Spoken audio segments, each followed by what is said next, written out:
take a deep dive into real cases, the evidence, the court records, and the stories behind the headlines. Welcome to Crimes with Chronicle.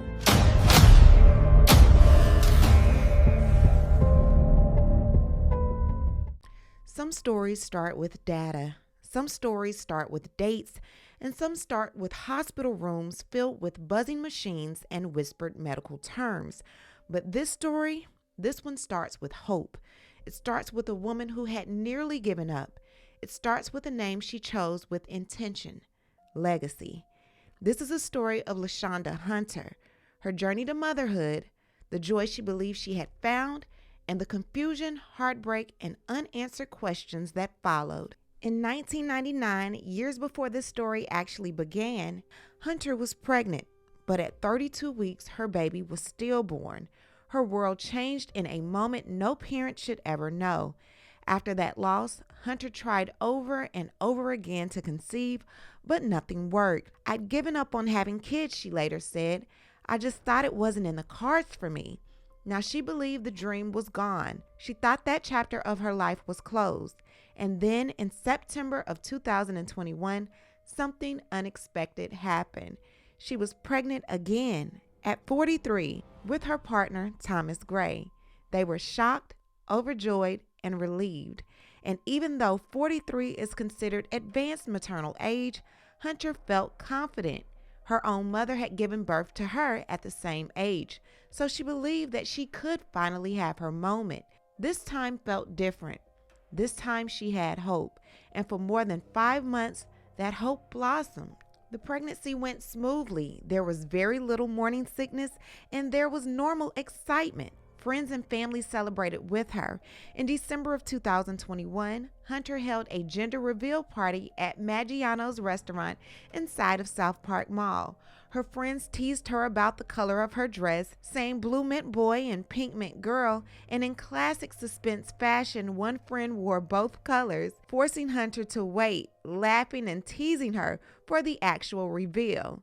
These were not small moments. These were moments of joy for someone who once thought she'd never carry a baby full term. This wasn't just a pregnancy. This was a miracle. This was legacy. Now, the last months of pregnancy are always the hardest.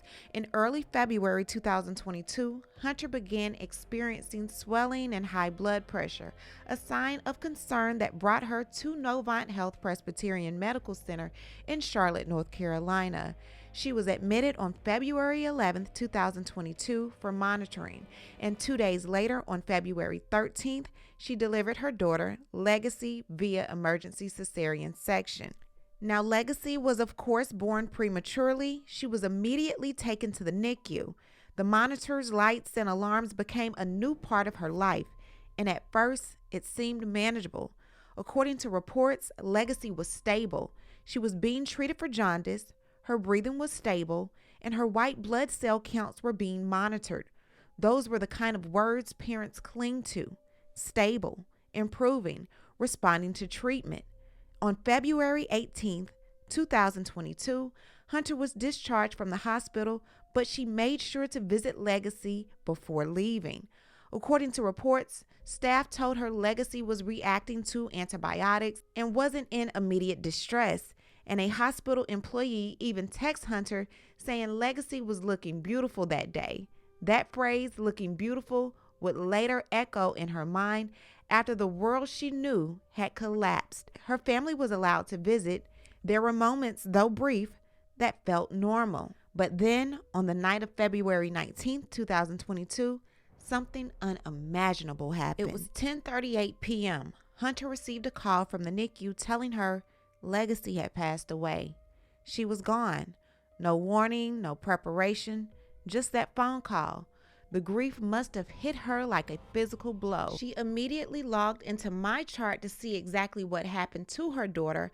However, Legacy's records had been removed from the hospital's web access or were obviously unavailable. She was shocked, distraught over the loss of her daughter and her inability to learn more information. She was left with nothing but shock and silence. So she drove back to the hospital the next morning. She wasn't looking for answers, she was looking for proof. On the morning of February 20th, Hunter returned to the hospital. She wasn't sent to a family waiting room. She wasn't given a quiet space.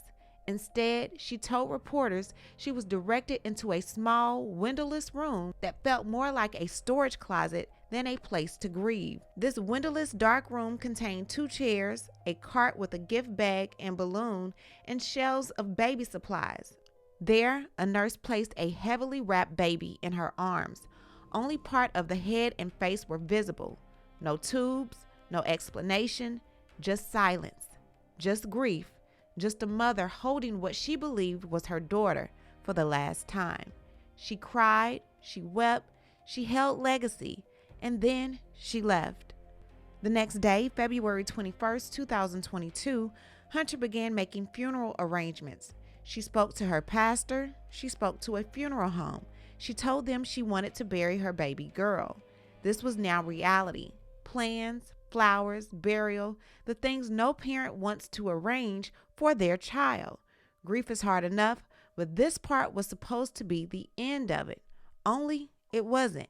On February 22nd, 2022, things took a turn that defies logic. At 10:46 a.m., Hunter received yet another phone call. This time, it was a doctor at the same hospital. The doctor, Amel, says, "Is this Miss Hunter, Legacy's mother?"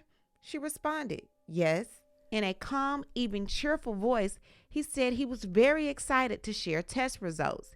He detailed jaundice improving, white blood cell count improving, breathing improving. He sounded optimistic, but this came after she had already been told Legacy was deceased. This math didn't make sense. The shock, the emotional whiplash was unbearable. According to local reporters, one person in the room who was Hunter's assistant finally said what everyone was thinking. "You told her that her baby was dead." And just like that, the call ended. In a panic, she immediately began calling the hospital. She called the NICU, but no one answered. She called the hospital again, and after receiving no answer, she left a message on the answering machine.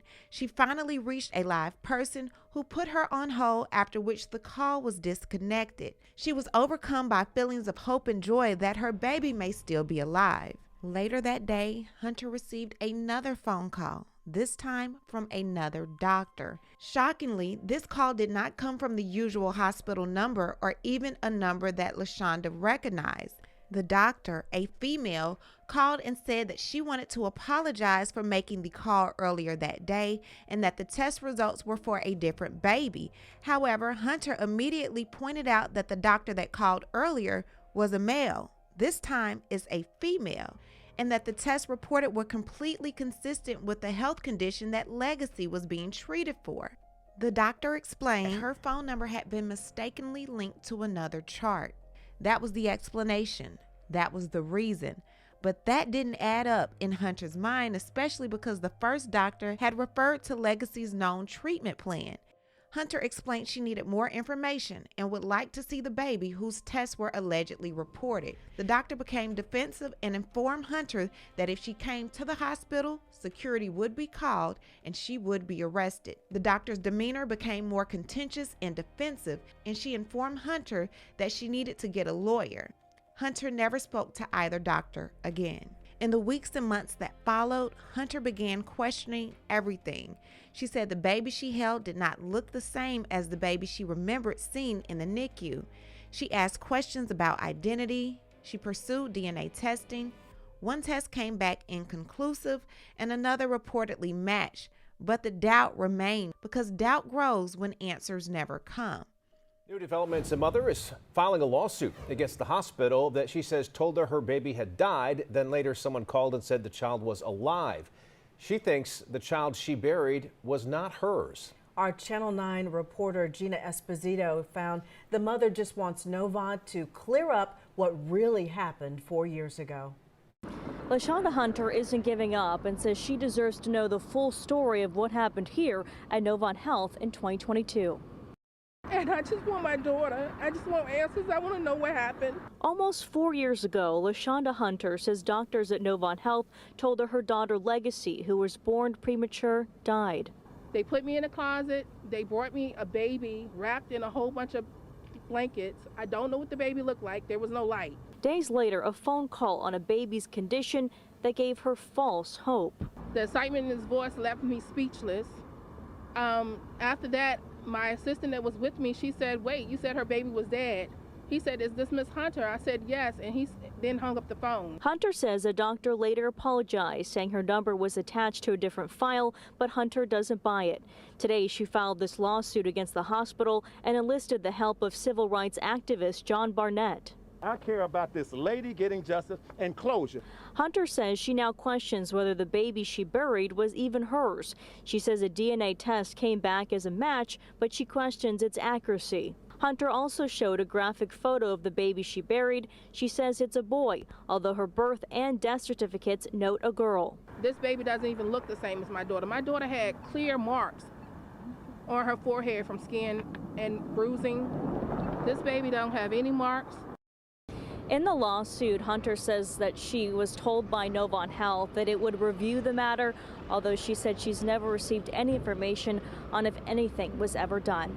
In Elizabeth, Gina Esposito, Channel 9 Eyewitness News. A statement from the hospital says, as caregivers, we guide people through profound moments of joy and loss, and we carry a deep understanding of the complexity of grief. Our care teams are wholly committed to surrounding families with compassionate care, respect, and support. But get this, medical charting for Legacy continued for almost a week after Novant had informed the mother that she was already deceased. Legacy was not taken off life-threatening tubes until February 25, 2022. This means the baby remained on tubes for approximately 7 days after the plaintiff was told her child had died, based on the allegations that charting continued for almost a week. Yet you have to remember that Hunter stated that the baby that she held after the baby allegedly died didn't have any tubes connected to her. Hunter did not give up the fight. After she was told baby Legacy had died, she repeatedly sought information from Novant regarding what happened and whether any investigation had been conducted. She retained legal counsel and contacted Novant's risk management department regarding a meeting to discuss circumstances surrounding Legacy's condition and death. Rather than providing answers, Novant responded by hiring outside legal counsel and stating that an investigation would take several months. In a letter dated March 8, 2022, Novant promised to review the matter, including having the case evaluated by a relevant expert. Despite the assurance, Novant never provided Ms. Hunter with the results of the investigation or proof that the investigation actually occurred or any further explanation. This prolonged lack of communication caused Ms. Hunter ongoing emotional distress and suffering.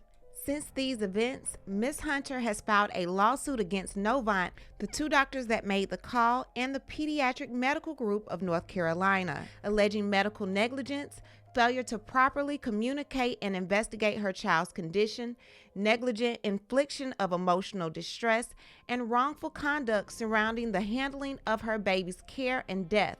The lawsuit asserts that Novant's actions, including telling her baby had died while life-sustaining measures remained in place, continuing medical charting after the reported death, and failing to provide answers or investigation results, caused severe and lasting emotional harm, which forced her to cancel her daughter's funeral and left her in ongoing distress and uncertainty about what truly happened to her child. I just want to personally say that this hospital has been trashed since 1984. I was born here in December of '84. They brought my parents an Asian baby, and my daddy had to protest. He argued them up and down. This is not my child. They said, yes, it is. They had to go and get me out of the Asian folks' room and bring the Asian baby back to them and me back to my parents. I said it. This hospital has been trashed. Ms. Hunter, my deepest condolences, and I pray that you finally get the answers that you deserve. Folks, what I need to do is hear from you. What do you think about this story regarding baby Legacy? Leave a comment, and you know how we do. We'll talk about it down below.